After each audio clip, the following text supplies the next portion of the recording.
the Mongols coming out first, is this just Kiljardi sensing the Byzantine pit? Because it is a decent matchup for the Mongols.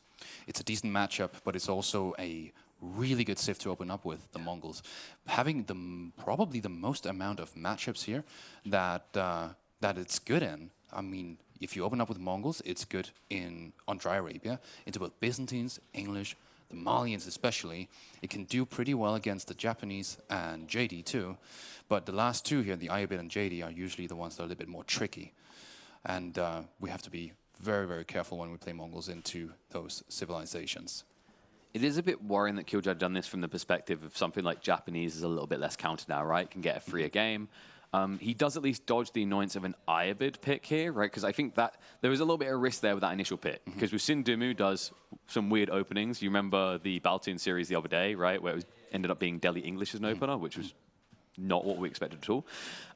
But the interesting thought here is, had this been an Iabid pick, which makes sense for Dry Arabia, you could still go Byzantines on other maps, since people do it on like Hill and Dale.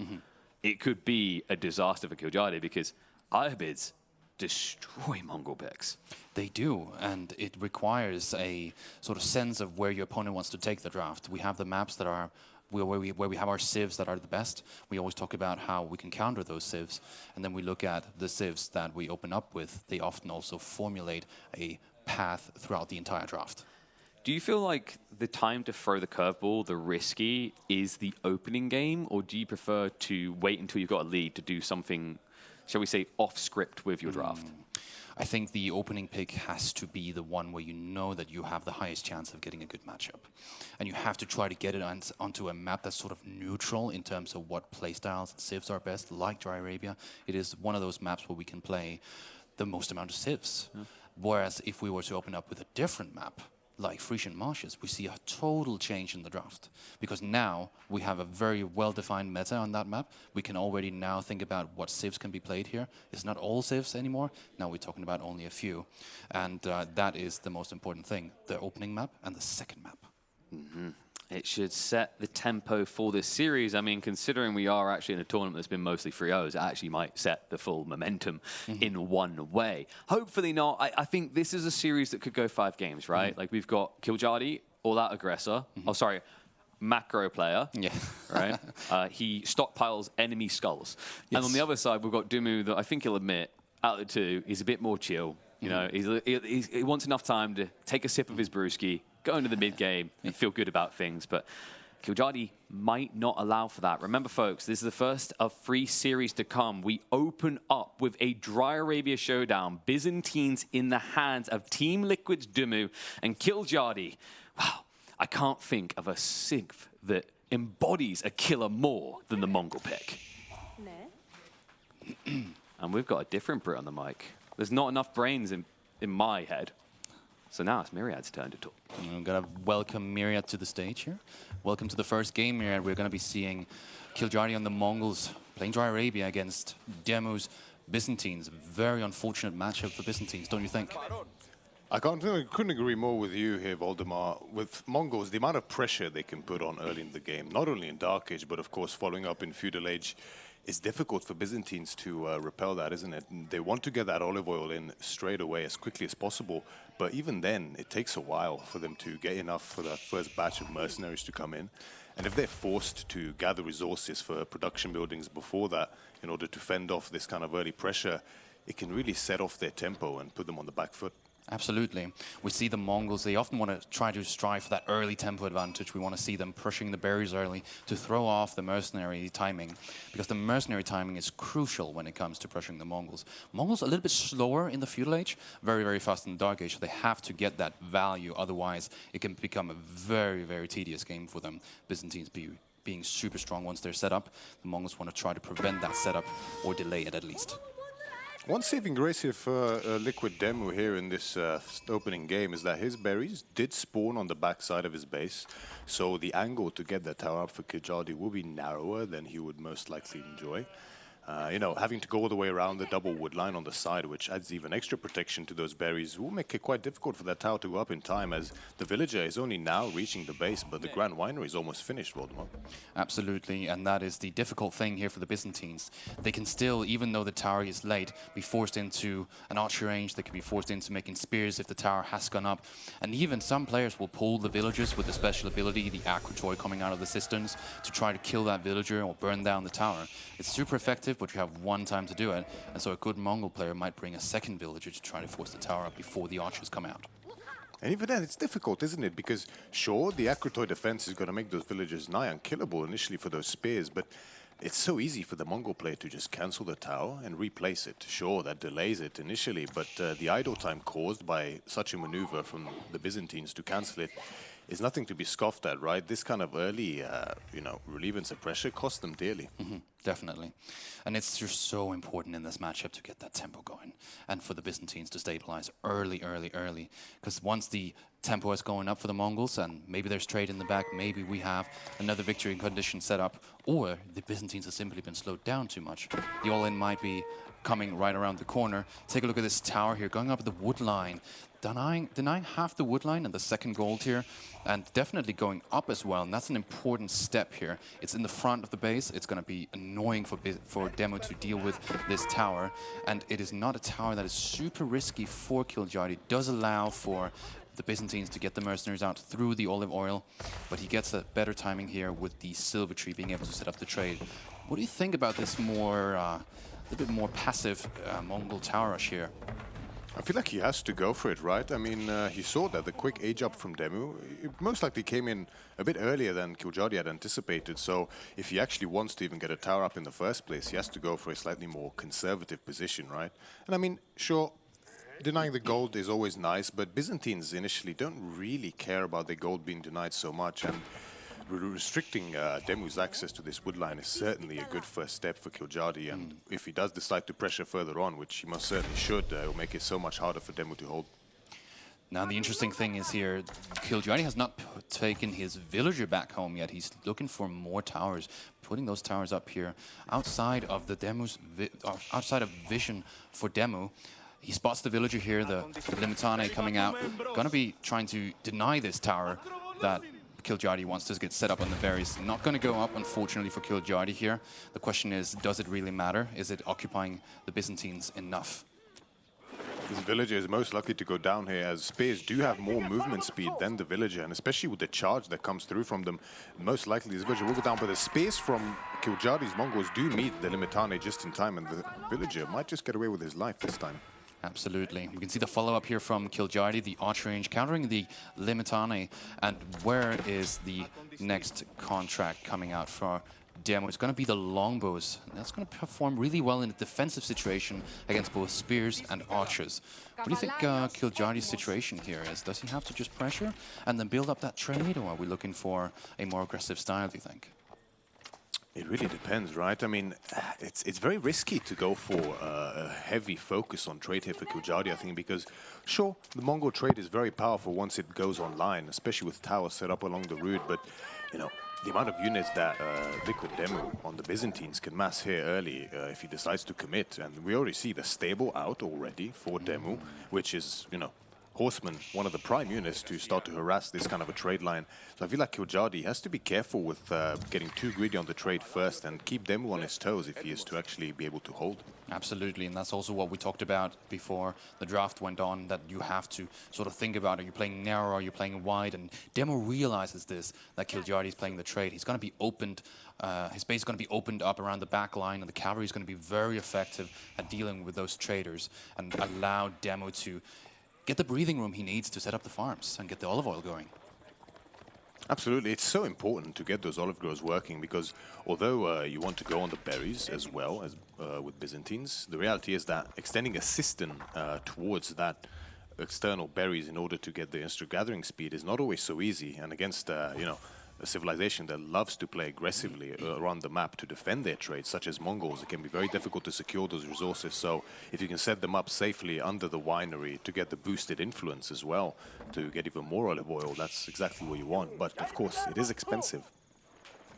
Absolutely. We can see a little bit of a, maybe a little bit of a skirmish coming up here. We have multiple archers coming up from Kiljardi, and less so for DeMu. He has queued up the second longbow patch. They're going to be coming out in just a bit here. DeMu going to be pressuring up on the top side on the gold for Kiljardi, which is going to be imperative to stopping this trade early and giving him more of that breathing room that we've been talking about. Yes, both players angling here towards the gold. It's a crucial resource at this stage of the game, and you can really tell DeMu's game plan here, because with the priority on these military upgrades, Steeled Arrow already in for him, instead of the economic upgrades, he's really going to put a lot of pressure on Kiljardi here. We're looking at these early spearmen here that came out in the beginning. And the early spearmen took away 2 villages and 1 horseman. That's a significant value. Yeah. Now, Kiljardi pushing a little bit away here, pushing DeMu outside of his base. Horseman coming in here. Will we see the spearmen taking the break? No. DeMu choosing to play a little bit more conservative here. Not looking to dive any bases so far. Now dealing with the tower itself through the Limitanate shield wall. Losing a little bit of longbows here. It's a little bit unfortunate. You want to bet that mass build up.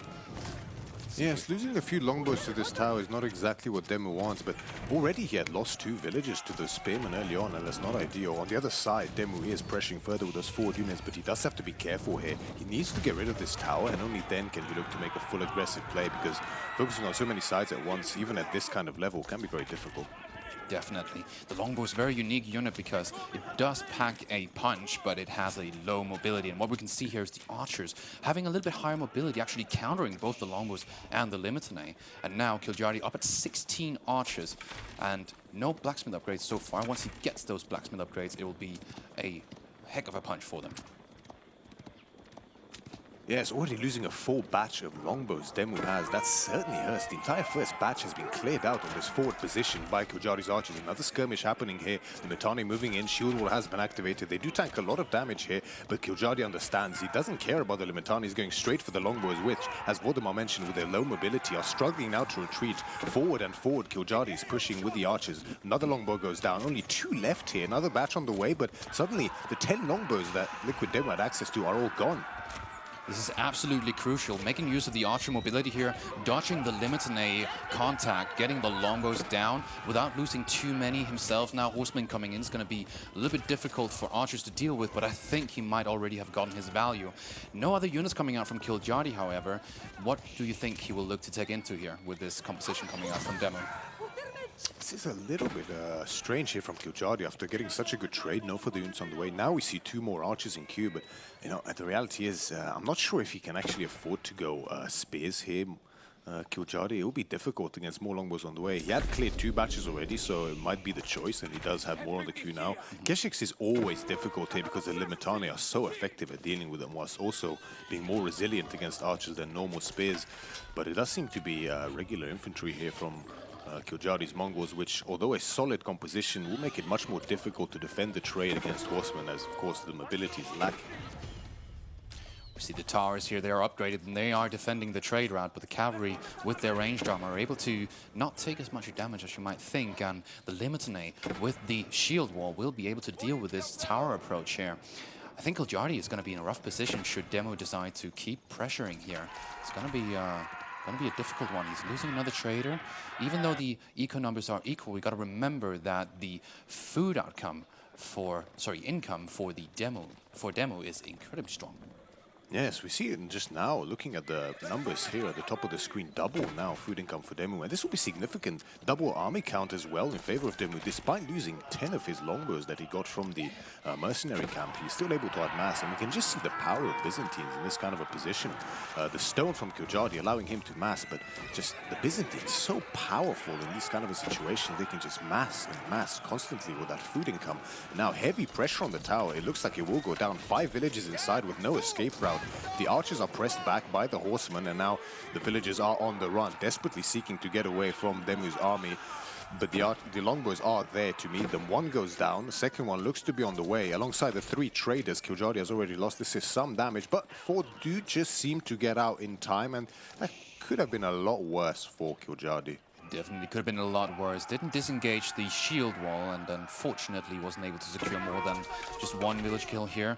He does, however, shut down the trade line, and the trade line is imperative. Now look at this myriad.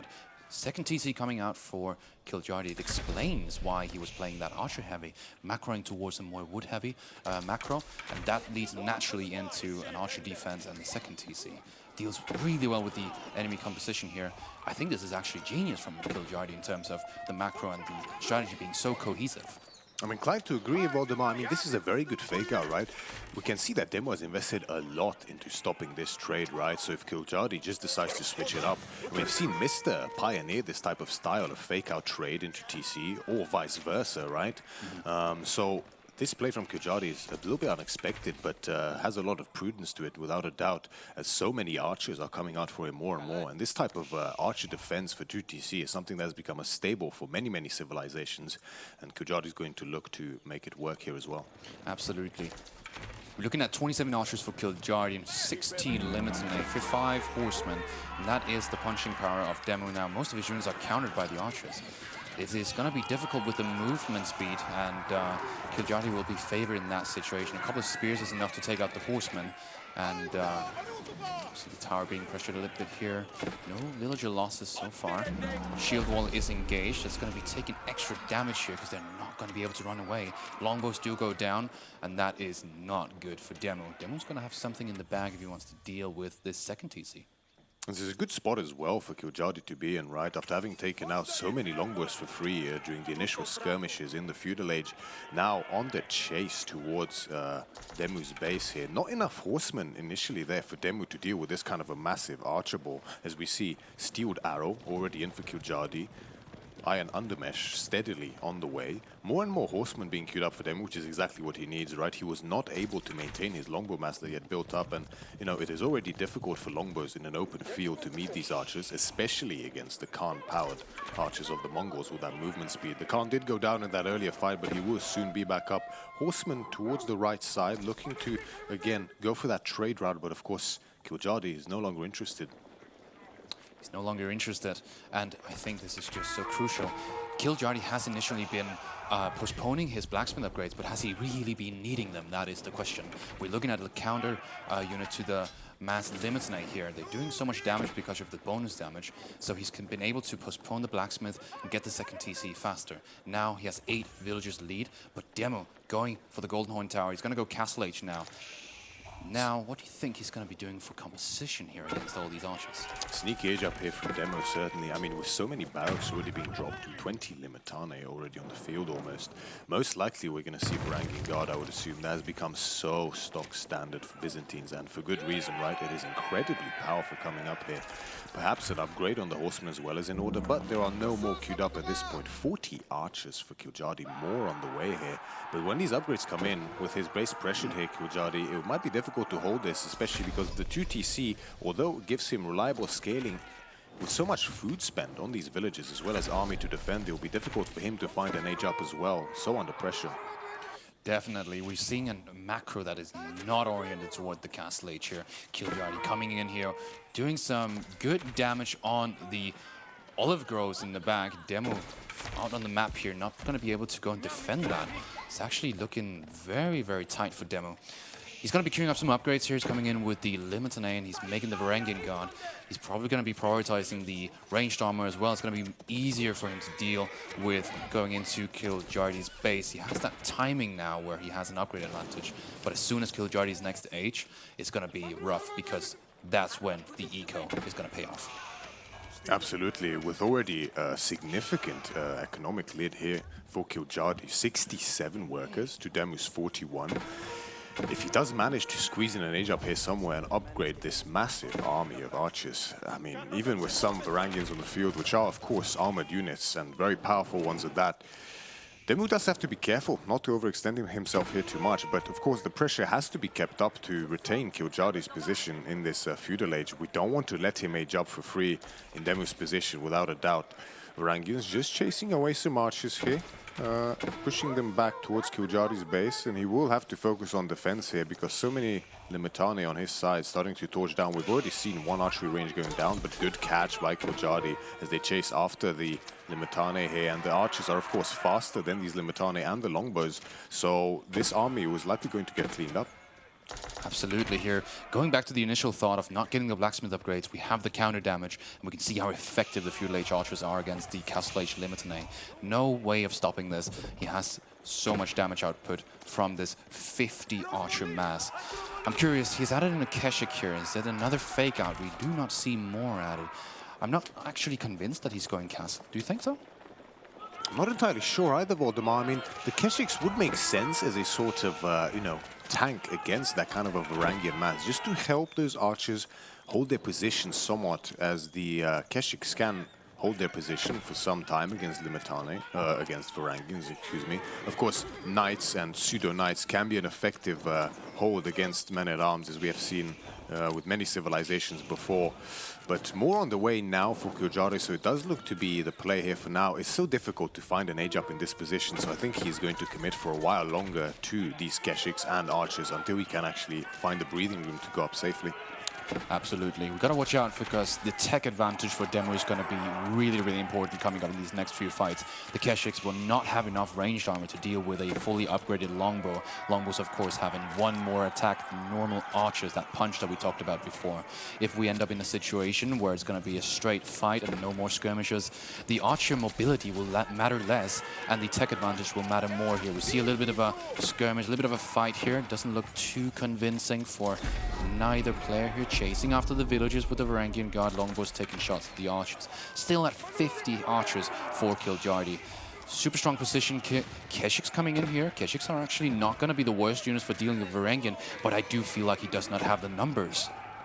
No, with 20 longbows now in the field, you can just see the power of Byzantines here and why they are such a feared civilization. Despite Kiljardi doing a very good job earlier on in trading against these longbows, taking out so many of them, when that Golden Horn Tower kicks in, the castle age landmark for the Byzantines, on top of the olive oil they already generate producing these longbows potentially for free when they batch produce from the landmark, almost like the military schools for Ottomans. Already the mass is so scary and respectable on these longbows for DeMu, despite his early negative trades. And with such a take disadvantage, Kiljardi, I think, is already in a struggling position. As you can see, his macro is suffering as well as a result. A little bit split on what to do potentially, because he needs to age up to be able to hold this. But if he doesn't have the units to hold it, it'll be difficult. It's coming in here on the back line. It's going to be archers taking care of the villagers. So many villager kills for both of these players, but Kiljardi on the second TC does have the eco lead. Now, don't be fooled, the Byzantines have an extremely, extremely good economy with the third system, and that's going to be what's going to be taking DeMu to town here. Let's see the archers coming on the longbows. Good damage again, mobility starting to matter. He's actually able to one-shot here with his archer mass, and I wonder how long he'll be able to do so. Good moves by Kiljardi here, just catching out that massive longbow mass again with his archers. And he's willing to sacrifice a lot of these archers here in the feudal age if it means taking out such a scary force like these longbows are. Varangians as well on the back, just helping to cleave through these archers here. And on the back of this, he does manage to find an age up. 11 on the Kurultai as we speak, but the army is suffering. Only 17 archers left now. He's queuing up more now on the way. But the economy is looking somewhat healthy, I must say. 82 villages to DeMu's 52. He might be able to compete here if he doesn't lose any more. And, you know, DeMu is going to look to press further here. 3 relics in for him as well, and that's somewhat significant without a doubt.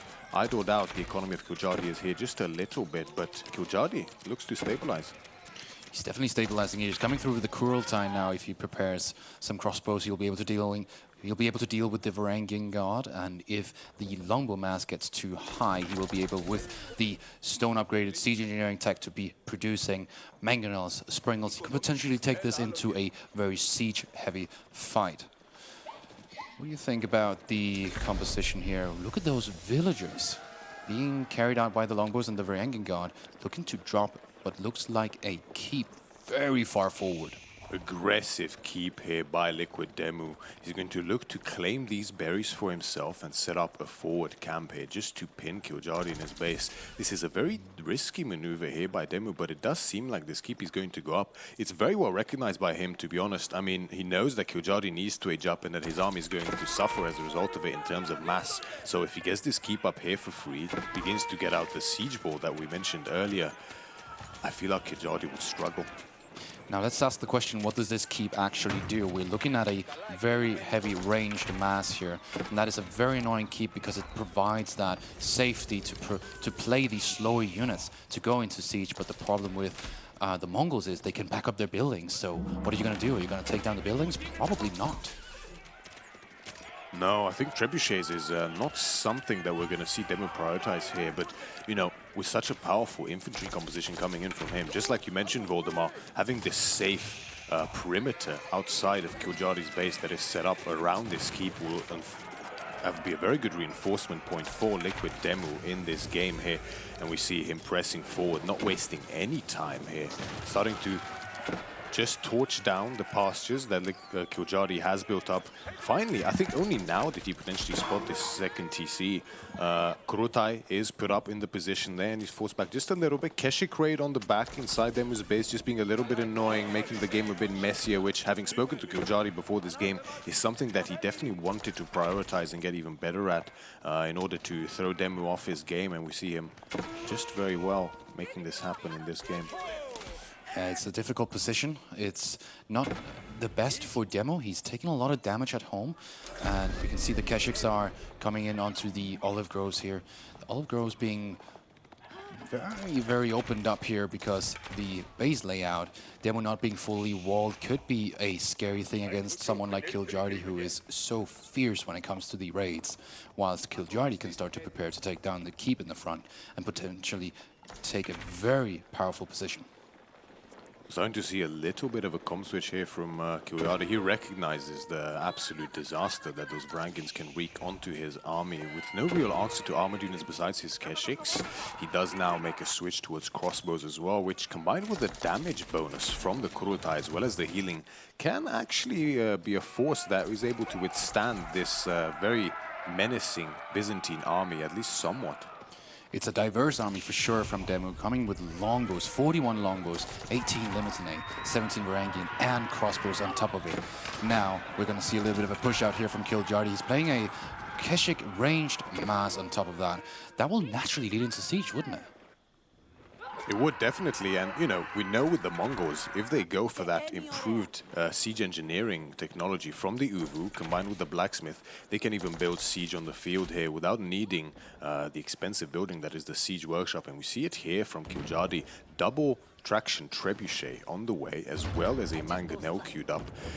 He recognizes the importance of this keep. He has to take it out, because once DeMu begins to expand this perimeter around his base with mangonel towers, which, as we have seen in numerous games, can be an incredibly difficult fortification to deal with for all civilizations in the game, it is absolutely necessary to deal with the keep and the forces forward if he is to survive. Absolutely. I don't think Kiljardi sees this push coming in from DeMu on the top side here. Kiljardi preparing to take down the keep. It's going to be a little bit of a surprise here with the Rams coming in. And there seems to be, 3 traction trebuchets out for Kiljardi. Is not going to help in this fight. Multiple mangonels coming out. And we have the crossbow and the Ultramas going. Can he defend this, do you think? The mangonels will be pivotal in this kind of a defense, right? I mean, 51 longbows on the field now for DeMu. It is such a scary composition, combined with the Varangians, with the Limitane, and crossbows of his own, 20 now as well. Lance connects in queue as well. It's an infantry army that can cover every single base, except for that siege mass potentially that Kiljardi is now building. Traction trebuchets exposed for now. They're fighting on the keep, but the fight comes in now. The mangonels firing off from the backside. I'm not sure they're quite enough to deal with this. A section of infantry is split off around the side to try to flank around the Kurutai going onto the traction trebuchets. They are stopped in time by a few units. The front line for Kiljardi has been devastated here. Only his back line holds, with the mangonels firing off where they can. Good splits from DeMu so far. Villages are being pulled now to take care of this Kera Siphon, but I'm a bit worried, Voldemar. The back line for Kiljardi is starting to fail. The amount of longbows here firing away from range there is so many, but there's no answer to the mangonels.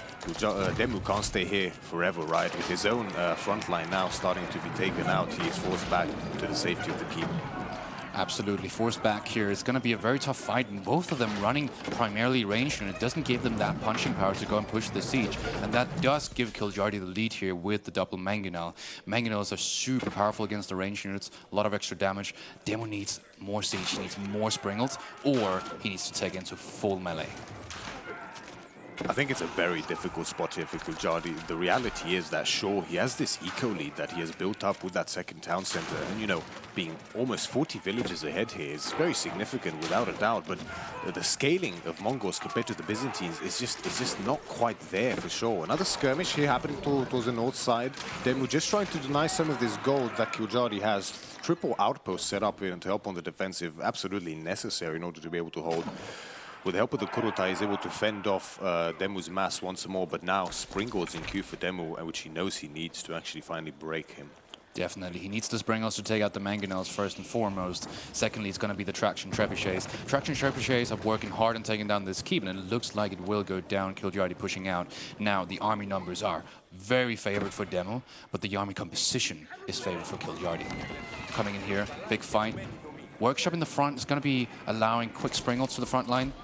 Gonna be contesting the Mangonels here. Gonna be tough for Kiljardi to defend that. And with so many longbows, DeMu knows that he can go and snipe the Mangonels. Look at this micro coming out from DeMu, taking minimal damage from the Mangonels. The Springald just sitting in the back, trying to take some shots. Ultimately, it's the longbows that end up mattering here. This is what we've been talking about the entire game. The longbow mass being so important to contain for Kiljardi. He's done a phenomenal job, but the olive groves are up. He's able to produce so many longbows here in the end game. Disaster for Kiljardi as both of his Mangonels go down for the sheer mass of the longbows. Just a few infantry units pushing forward, and with that, the game is finished as Kiljardi loses game 1 to DeMu's Byzantines to fall 0-1 behind. 0-1 behind, a tough one. Start a game here. It's going to be interesting to see where Kiljardi chooses to take this. He didn't play very aggressive here. He played that more baity style with the second TC, started off with the trade, which did give him, did give DeMu the impression that he had to push out, which ended up working out very well for him. The setup was perfect for Kiljardi with the archers, perfectly calculated with the upgrades as well. Didn't need them until later on. Now the Byzantines simply just having too big of a power spike, being able to take out an economy that is twice as large for Kiljardi. We can see it here, the economy count on the bottom right side. Very, very favored for Kiljardi, but the timing for DeMu is just there for him. And we have seen this time and time again with Byzantines, haven't we? Their civilization that, due to their powerhouse of bonuses that affect them in these games, even in a position where other civilizations might have a really tough time, due to the bonuses that they have access to, it seems like they are able to make units out of thin air, which in fact they are. And with the economy boost from the systems, as well as the extra resource they have access to in the form of olive oil, they're able to trump situations that other civs simply aren't able to. Yeah, I think the approach from Kiljardi was very interesting, but ultimately allowing the Byzantines to get to this stage of the game where they're just simply able to produce a lot more. They have a greater income and a fifth resource coming through the olive oil. We can see that is 9,000 resources almost in just olive oil units. That is basically all the longbows, and the longbows were the biggest problem.